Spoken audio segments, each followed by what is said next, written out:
بسم اللہ الرحمن الرحیم۔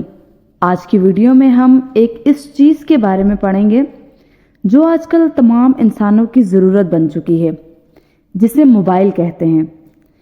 ہمارے معاشرے کو موبائل کس طرح سے تباہ کر رہا ہے اور کیا ہمارا اور موبائل کا رشتہ حلال ہے یا حرام، ان تمام چیزوں کے بارے میں اس ویڈیو میں دیکھتے ہیں۔ کیا آپ جانتے ہیں کہ اللہ تعالیٰ نے حضرات صحابہ کرام رضوان اللہ اجمعین کا امتحان لیا تھا جبکہ وہ حالت احرام میں تھے۔ حج و عمرہ کے احرام کی حالت میں شکار ممنوع ہوتا ہے۔ امتحان اس طرح ہوا کہ شکار کو ان کے اتنے قریب تک پہنچا دیا کہ اگر ان میں سے کوئی اسلحہ و آلات کے بغیر ہاتھ سے شکار پکڑنا چاہے تو پکڑ سکے۔ اللہ تعالیٰ نے قرآن کریم میں ارشاد فرمایا ہے کہ اے ایمان والو، اللہ تمہیں شکار کے کچھ جانوروں کے ذریعے ضرور آزمائے گا جن کو تم تمہارے نیزوں اور ہاتھ سے پکڑ سکو گے، تاکہ وہ یہ جان لے کہ کون ہے جو اس کو دیکھے بغیر بھی اس سے ڈرتا ہے، پھر جو شخص اس کے بعد بھی حد سے تجاوز کرے گا وہ دردناک سزا کا مستحق ہوگا۔ اس زمانے میں بھی ایسا ہی امتحان اور ابتلا بکثرت پیش آ رہا ہے، البتہ آج کا انداز اور طریقہ قدرے مختلف ہے۔ وہ کیا ہے اور کیسے ہے؟ آج سے تقریباً 10-20 سال پہلے فحش تصویر اور ناجائز ویڈیوز کلپس وغیرہ کا حصول کافی حد تک دشوار اور مشکل ہوا کرتا تھا، لیکن آج کل موبائل اسکرین یا کمپیوٹر کے بٹن کو ہلکا سا ٹچ کرنے سے یہ سارے مناظر آنکھوں کے سامنے آ جاتے ہیں۔ نعوذ باللہ۔ اللہ تعالیٰ کے ارشاد کو یاد کیجئے اور غور فرمائیے۔ اللہ تعالیٰ ارشاد فرماتے ہیں، ترجمہ: اللہ تعالیٰ جاننا چاہتا ہے کہ کون کون اللہ تعالیٰ سے غائبانہ ڈرتا ہے۔ تنہائی میں اپنے جسمانی اعضاء کی خاموشی و بے زبانی سے دھوکے میں نہ پڑو، اس لیے کہ یہ ایک دن ان کے بولنے کا بھی آنے والا ہے۔ قرآن مجید میں ارشاد ہوتا ہے، آج ہم ان کے منہ پر مہر لگا دیں گے اور ان کے ہاتھ ہم سے بات کریں گے اور ان کے پیر ان کے کرتوت کی گواہی دیں گے۔ حلوت میں مسیت اور خطرناک۔ کسی نے کیا خوب بات کہی ہے کہ جب کوئی آدمی گناہ میں مبتلا ہو، عین اسی وقت ہوا کے جھونکے سے دروازے کا پردہ ہلنے لگے اور اس کے ہلنے سے آدمی یہ سمجھ کر ڈر جائے کہ کوئی آ گیا، تو یہ ڈرنا اس گناہ سے بڑا ہے جو وہ کر رہا تھا، کیونکہ یہ شخص مخلوق کے دیکھنے کے اندیشے سے بھی ڈرتا ہے، جبکہ اللہ تعالیٰ اس کو یقیناً دیکھ رہے ہیں، پھر بھی خوف نہیں۔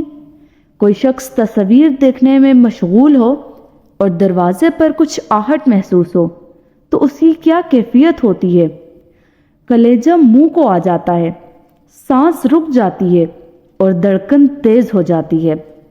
پھر وہ اپنا کمپیوٹر بند کر کے دروازہ کھول کر دیکھتا ہے تو وہاں بلی ہوتی ہے۔ اے میرے پیارے بھائیوں، اللہ تعالیٰ اس سے بھی زیادہ قریب ہے، اس کا خوف کیوں نہیں ہے؟ علامہ شنقیطی رحمۃ اللہ علیہ فرماتے ہیں کہ تمام علماء کا اس بات پر اتفاق ہے کہ اللہ تعالیٰ نے مراقبہ یعنی اللہ تعالیٰ کے دھیان سے بڑھ کر کوئی واعظ اور اس سے بڑی کوئی ڈرانے والی چیز زمین پر نہیں اتاری، بس جس نے اس مراقبہ کی دیوار کو ڈھا دیا اس نے بڑی جسارت کا مظاہرہ کیا، اور اللہ تعالیٰ کو جسارت دکھانا بڑی خطرناک چیز ہے۔ تنہائی میں گناہ سے خصوصی اجتناب۔ تنہائی اور حلوت کے گناہوں سے بچو۔ بطور خاص اہل خانہ کی غیر موجودگی میں موبائل، کمپیوٹر اور ٹیلی ویژن کے گناہوں سے، اس لیے کہ خلوت کے گناہ ایمان کی راہ سے ڈگمگا دیتے ہیں اور ثابت قدمی کو نقصان پہنچاتے ہیں۔ تنہائی کی عبادت کو لازم پکڑو، تم اس سے اپنے نفس کو شہوات کی پکڑ میں آنے سے بچا سکو گے۔ اگر تم زندگی کی آخری سانس تک ایمان پر جمے رہنا چاہتے ہو تو حلوت میں مراقبہ یعنی اللہ تعالیٰ کے دھیان کو لازم پکڑ لو۔ ابن القیم رحمۃ اللہ علیہ فرماتے ہیں کہ خلوت کے گناہ راہ حق سے متنزل کر دیتے ہیں اور عبادات سے ثبات قدمی نصیب ہوتی ہے۔ سیدنا ثوبان رضی اللہ تعالیٰ عنہ سے مروی ہے کہ نبی کریم صلی اللہ علیہ وآلہ وسلم نے ارشاد فرمایا کہ میں اپنی امت کے کچھ لوگوں کو اچھی طرح جانتا ہوں جو قیامت کے دن مکہ کے پہاڑوں جیسی نیکیاں لے کر آئیں گے، لیکن اللہ تعالیٰ ان ساری نیکیوں کو اکارت یعنی ضائع کر دیں گے۔ استغفر اللہ۔ سیدنا ثوبان رضی اللہ تعالیٰ عنہ نے عرض کیا کہ اے اللہ کے رسول، ان کے کچھ اوصاف و علامتیں ہمیں بتا دیجئے، کہیں ایسا نہ ہو کہ بے خبری میں بھی ہم ان میں سے ہو جائیں۔ نبی کریم صلی اللہ علیہ وآلہ وسلم نے فرمایا، سنو، وہ تمہارے ہی بھائی ہوں گے، تمہاری جنس اور نسل کے ہوں گے، وہ تمہاری ہی طرح رات کو نیکیاں حاصل کریں گے، لیکن جب اللہ کی حرام کردہ چیزوں کے ساتھ خلوت اور تنہائی کو پائیں گے تو ساری حدود توڑ کر رکھ دیں گے۔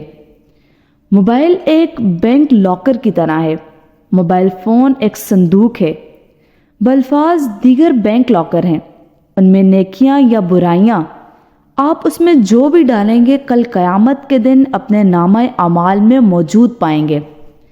اللہ تعالیٰ سے بھی دعا کیجئے، اے اللہ ہمیں اپنا ایسا ڈر اور خشیت عطا فرما جو ہماری اور تیری نافرمانیوں کے درمیان حائل ہو جائے۔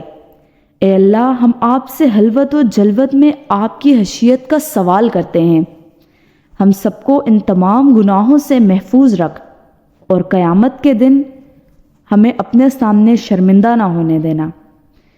تو اللہ تعالیٰ ہم سب کو ان گناہوں سے محفوظ رکھیں، اپنے لیے دعا کیا کریں، آمین ثم آمین۔ اب سوال یہ پیدا ہوتا ہے کہ تنہائی میں گناہوں سے دور کس طرح رہا جائے؟ واضح رہے کہ گناہ اللہ رب العزت کی نافرمانی کو کہتے ہیں، اور ہمارا عقیدہ ہے کہ اللہ تعالیٰ ہر انسان کے ہر عمل سے واقف ہیں اور ہر وقت اپنے تمام بندوں کے افعال کو دیکھتے ہیں۔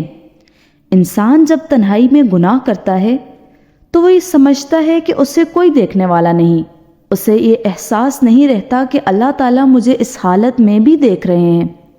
لہٰذا گناہ سے بچنے کے لیے ضروری ہے کہ بندہ اپنے دل میں یہ احساس پیدا کرے کہ اللہ تعالیٰ مجھے ہر وقت دیکھ رہے ہیں، ہوا میں لوگوں کے سامنے ہوں یا لوگوں سے پوشیدہ ہوں، میں کسی حال میں بھی اللہ تعالیٰ سے مخفی نہیں ہو سکتا، اور یہ احساس پیدا کرے کہ میں نے اپنے پروردگار کے سامنے پیش ہونا ہے اور مجھے اپنے تمام اعمال کا حساب دینا ہے۔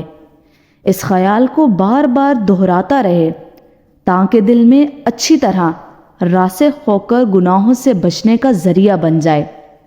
خوف خدا ہی وہ چیز ہے جو انسان کو تنہائی میں گناہ سے بچا سکتی ہے۔ حضرت ابو درداء رضی اللہ تعالیٰ عنہ جو کہ صحابی رسول صلی اللہ علیہ وآلہ وسلم ہیں، ان سے مروی ہے، وہ فرماتے ہیں، جس دل میں خدا کے سامنے کھڑے ہونے کا خوف ہوگا ناممکن ہے کہ اس سے زنا ہو یا وہ چوری کرے۔ اس لیے تنہائی میں گناہوں سے بچنے کا آسان طریقہ یہ ہے کہ دل میں اللہ تعالیٰ کا خوف پیدا کیا جائے۔ جزاک اللہ۔ اللہ تعالیٰ ہم سب کو توفیق عطا فرمائے، آمین ثم آمین۔ اپنا خیال رکھیے، جزاک اللہ خیر، اللہ حافظ۔